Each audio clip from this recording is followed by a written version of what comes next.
I'm Ash. I'm Jenna. And I'm Randy, and we're here to talk about some of our most recent reads. And up first is Kelsey. So today I want to talk to you guys about Truly Devious by Maureen Johnson. It is a contemporary murder mystery. It is the first book in a trilogy. The third book just came out this January, so you don't have to worry about waiting after those cliffhangers, because there certainly are cliffhangers. So Truly Devious takes place at the remote Allingham Academy, which is a boarding school founded by an enigmatic billionaire back in the 1920s on the principle that learning should be a game. So Robert Allingham was a very unique individual, and his school definitely reflects that. It is a boarding school specifically for unique individuals or prodigies, and the grounds are full of unique statuary, hidden passageways, winding paths. There is a saying about the academy that when Robert Allingham was laying out the paths, he decided where they would go by following a cat, because, as he quoted, cats know best. There's a second rumor that Robert Allingham himself started the first rumor, which just proves he is one of my favorite type of people. Some of the things I like best about Truly Devious are the setting, because Allingham Academy is what I wish my high school experience was like, and also the characters. So our main character is Stevie Bell. She is a true crime aficionado, and her main reason for going to Allingham Academy, in addition to studying to become a detective, is that she wants to solve a nearly century-old cold case, which was the murder and kidnapping of Robert Allingham's wife and daughter that happened in the 1920s and remains unsolved to this day. The story is told in two separate parts, one from Stevie's point of view in the modern day, and then some from the 1920s from Robert Allingham and some of his associates who used to live up at the property. It is absolutely amazing. I would definitely recommend it to anybody. My favorite character is Nate, who is an author who can only write when he's supposed to be doing other things.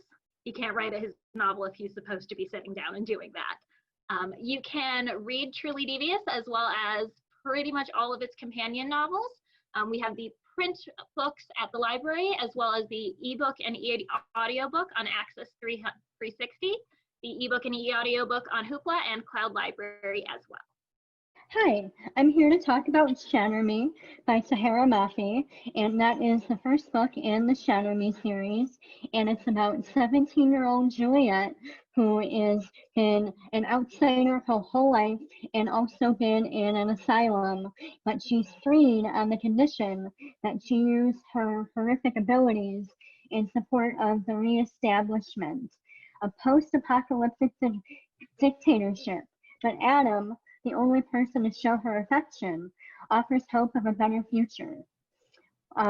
It's a longer book, Shatter Me is, but it's a really compelling and quick read. It's an action-packed dystopian that, again, like other books that I like to read, it'll keep you up all night reading because you won't be able to put it down.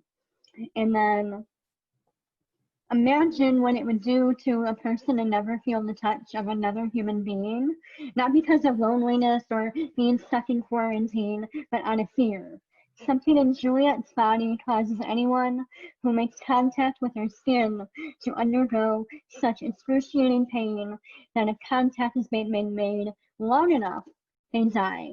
So she's been in and out of doctor's offices, psychiatric care, and more. Her parents just want to get rid of her, but after the unspeakable happens. So she's in that asylum, and then until the government official takes an interest in her, and she's removed from that place, like I mentioned earlier, he might be able to make use of that gift, which is kind of scary. And so Shatter Me is filled with anticipation, heartache, and maybe a chance for her to find love. You can find it in print or in the library, or digitally using Hoopla as an ebook.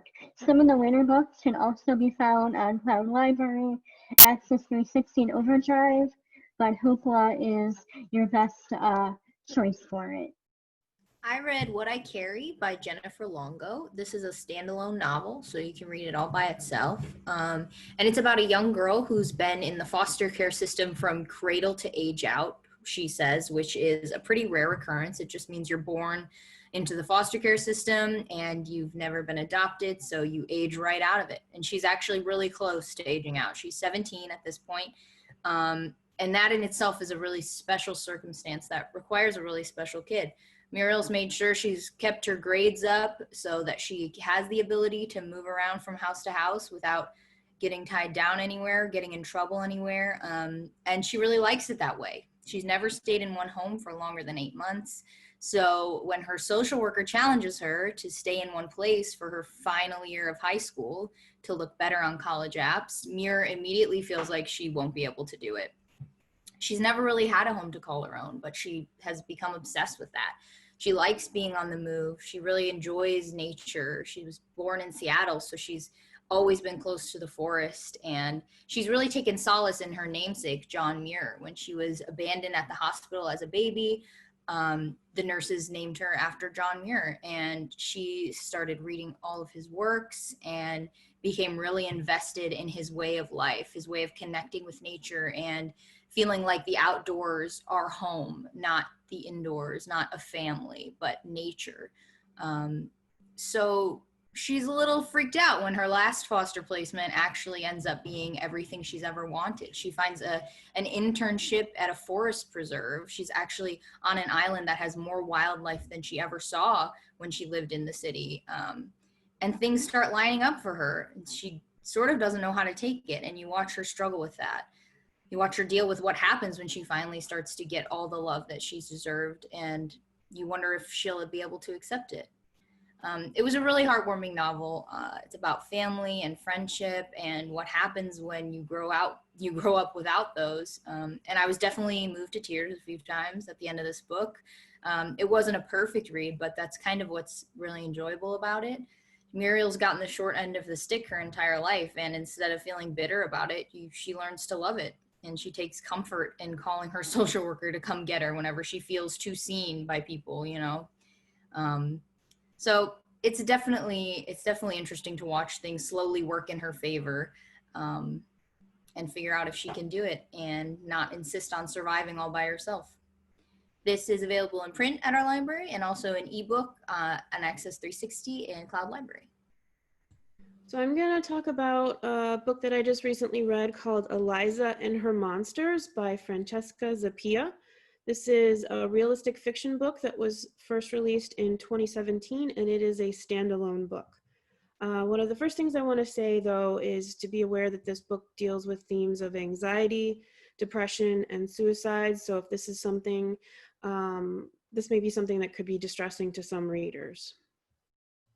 So Eliza and Her Monsters. Online, 18-year-old Eliza Merck is Lady Constellation. She's the author and creator of a very popular webcomic called Monstrous Sea that is beloved by fans and read by millions.